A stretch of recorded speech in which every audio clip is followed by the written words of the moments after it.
this model. Okay? So, first of all, price of distant apartment is fixed. That we decided. If the price of distant apartment may change, situation may change. May or may not. It really depends on the willingness to pay of consumers, and that will come in chapter 5. We'll do exactly the analysis when for instance, the price of a closed apartment, or let's say the rent of a closed apartment, depends or does not depend on the price of a distant apartment. What else is exogenous? Quantity of closed apartment. We decide 100. We don't change the 100. So in this model, the quantity of closed apartment is exogenously given. The income of potential renters, because if your income all of a sudden go up, the willingness to pay may go up. So we fix everything. We fix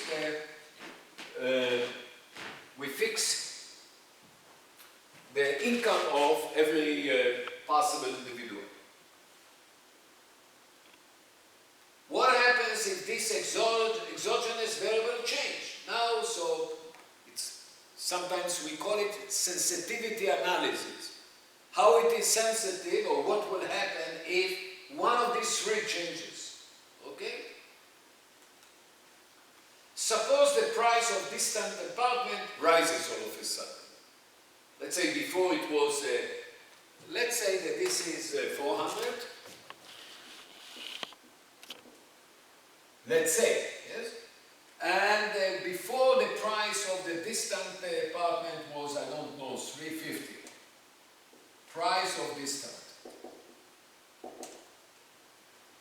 was below the equilibrium price. Now, what happens if it's all of a sudden the price of distant apartment rises? So it makes the local one more attractive. Okay? Because relatively, in relative terms, if you like, the closed apartment become cheaper in relative terms. The rent is in relative terms. However, so what will happen? So it looks like the demand, and in most cases it is, not necessarily, the demand will go up. So demand for closed apartments increases, rightward shift, causing a higher price for closed apartment.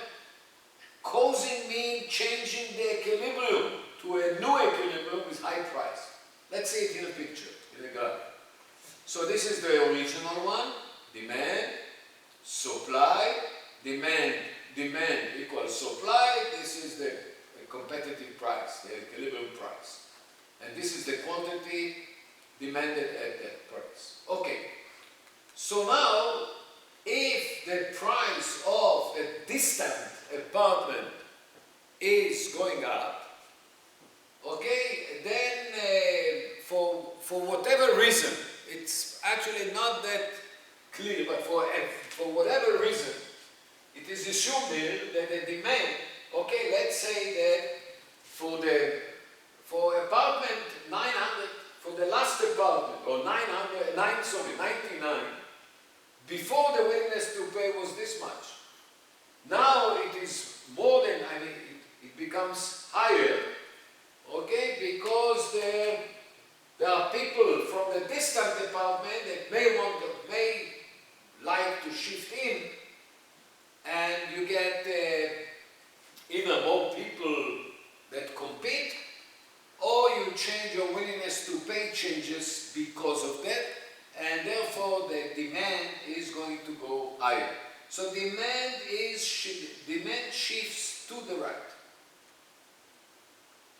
And in that case, this is the new equilibrium.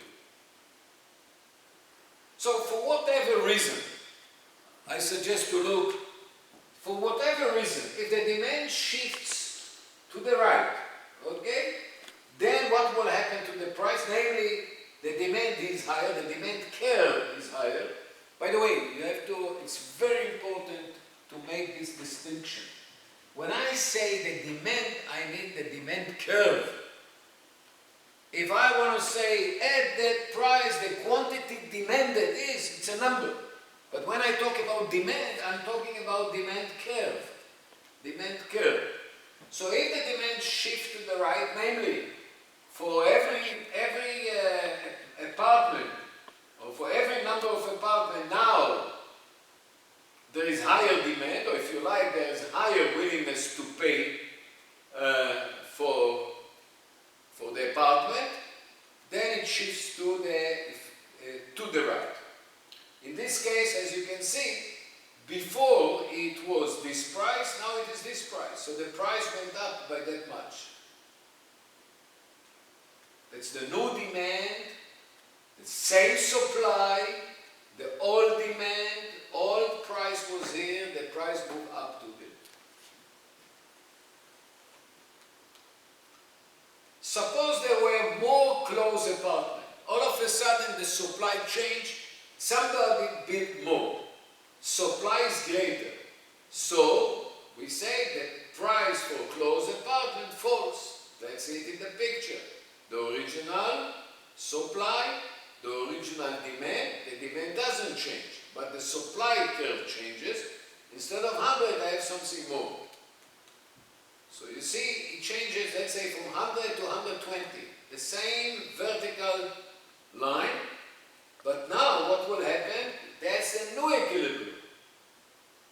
Demand equals to the new supply. That's the new equilibrium. The new equilibrium, the price falls. And it makes a lot of sense. You bring to the market more apartments, you don't change the demand, in order to be able for the market to swallow, instead of 100 apartments, 120, price must go down. To attract more of the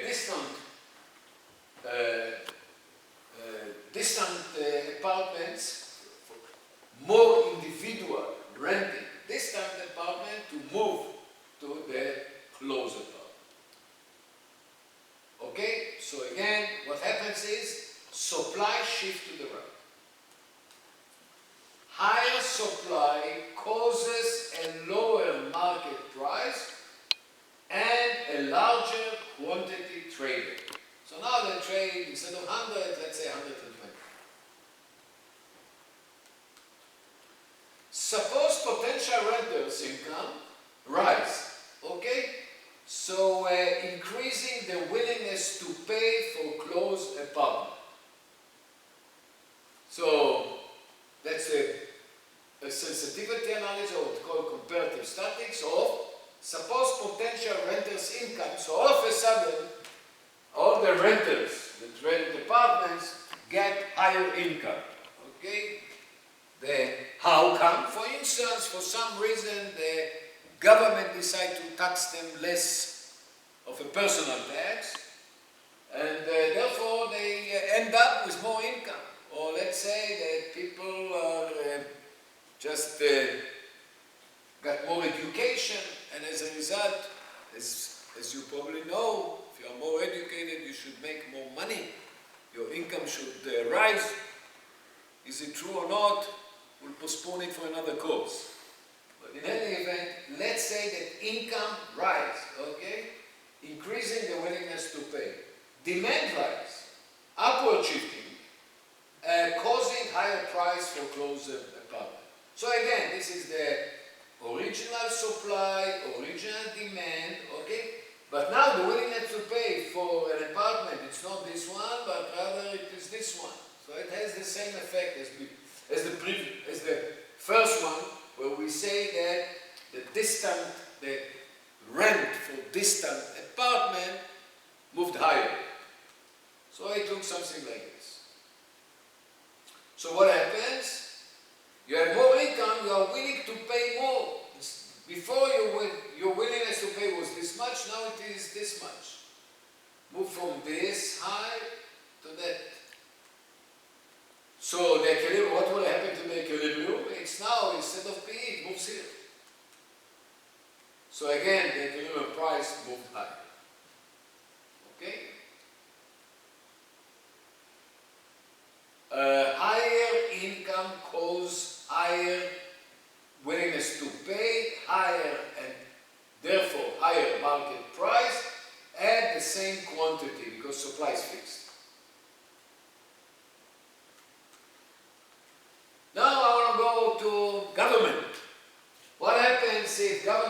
tax, how it's going to affect the renters and how it's going to affect the landlords. For that, you allow me to take a little bit of a tea. It's called Schluck.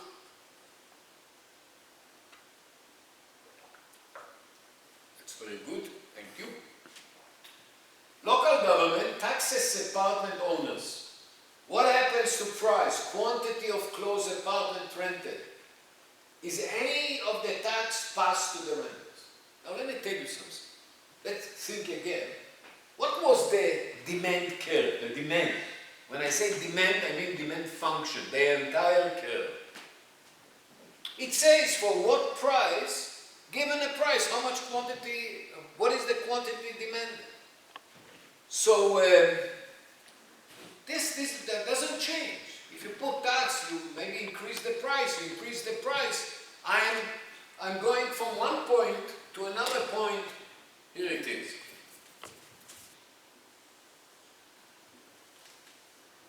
Here's the demand. If the price, at this price, I'm going to buy that much. At this price, I'm going to demand less. So I don't know how the tax is going to affect me if I have to pay more or less, but the curve doesn't change. Before maybe the price was here and I was demanding that much.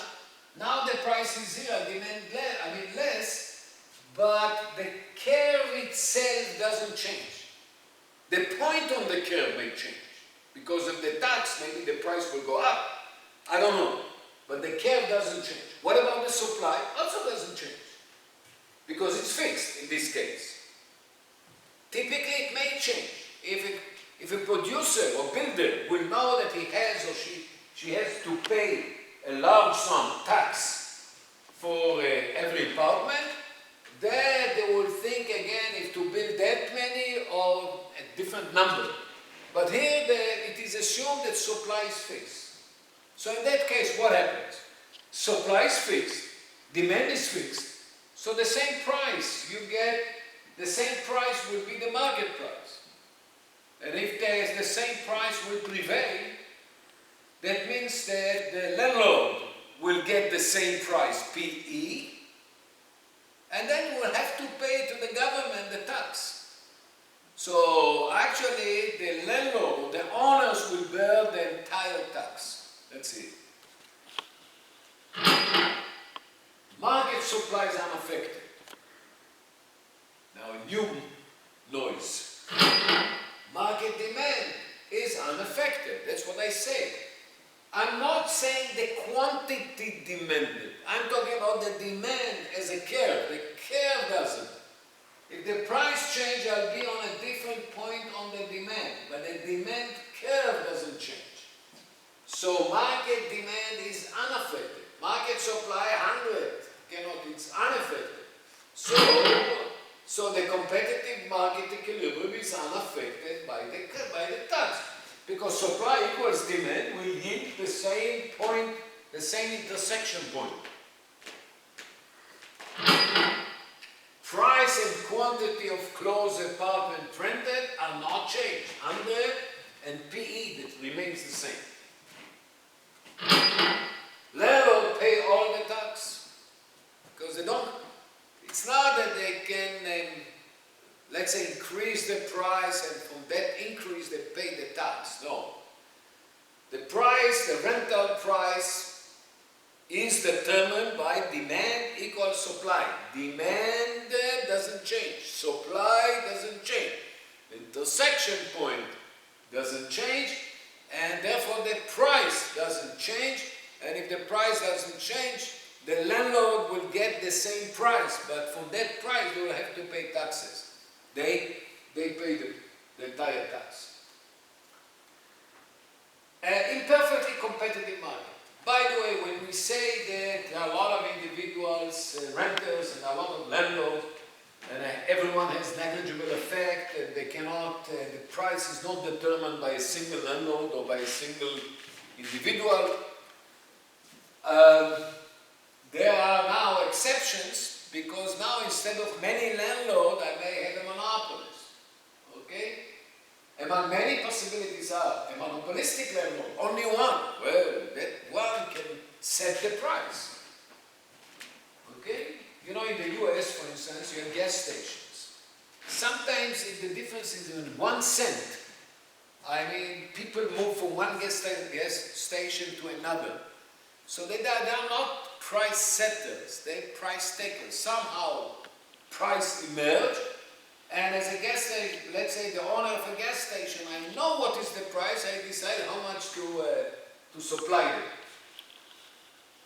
But a monopolistic, they're not looking what will be the price, they set the price. So they have huge impact, and are not negligible in this market. They are very substantial entity in the market. Okay. Now we can say a perfectly discriminatory monopolistic landlord. We'll talk about it. So what does it mean? It means that that monopoly has the way to charge me different than to charge you for the same apartment. Let's say that this is the case. Sometimes there are, I'll give you some examples. A competitive market subject to rent control. Government says, let's say that it was, this is the supply, 100, and this is the market price, PE. Let's say that this is, as we said, I don't know, 350. And now the government say, no, you cannot charge more than 250. Okay, there is a rent control. You cannot charge more than that. So obviously it will cause some problems, but we'll talk about it. But the question, how it's going to affect change what will happen in the market. Okay. So I'm talking about we used to, what we did up to now, competitive equilibrium. Many landlords, many renters, each one of them is a price taker, cannot affect the price, negligible effect. Now I'm talking about other three possible markets. Okay? So let's start with monopolistic landlord. When the landlord sets a rental price, you see, it becomes a setter. It sets the price. Not like before, no landlord sets the price is somehow given. Okay, if everyone is renting for 400 and you ask for 50 or for 20, you're not going to get it. So you have no impact on the market. Okay, here you do. You set the price. So you set the price P, and let's say the demand at P is dP. So if this is P, you set, let's say, the price P. So this is D of P. That's the demand of P. This is D of P. You set the price P, you get a demand D of P. Okay? So let's see what is actually the revenue of the landlord.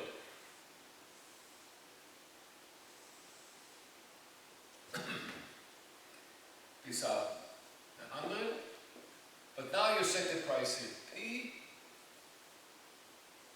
You rent it only to DP apartments, so you're going to be left over empty apartments. However, what will be your revenue? Our revenue. P is this, DP is this. When you multiply, the revenue is price times the quantity. That's how much it can, the monopolist landlord can extract. When it charges the price P, the total quantity demanded is D of P, demand at P. So I multiply. This is exactly this area. So what the landlord will do, he will look for a point where this rectangle is going to be maximized. The area of the rectangle is going to be maximized. Let's see. So first of all, Y is going to be somewhere here. Because look on P, if the revenue of P is very, very small, that would be very close to zero. It doesn't make revenue. If it takes a price to very high, then nobody would like to buy very close to zero, maybe one or two apartments he would be able to rent. So the revenue is very low, either if it takes a price very, very low or very, very high. Conclusion, an intermediate value for P maximizes revenue. And that picture, but let's see, I'm pretty sure that we have a picture like this. So first of all to say, look, you charge very low price, you get that much, you get this area. Why? Because this is the price times this is the quantity demanded. So this is the area. The area relative to the big area is nothing. Very small. Okay, if you charge a very high price, how much will, the quantity demanded will be very small. So again, the area, this time this is very small. So maybe you should charge something like this. Middle price. Middle is not exactly middle, interior, in between. Middle price, medium quantity demanded, larger revenue. So actually, this is the price, so this is the price, this is the quantity demanded at this price. Price times the quantity that you rent, the number of apartments that you rent at this price, is this area. And you are looking for a point where this area is maximized. Okay? So for instance, we do it again on the small space that I have here.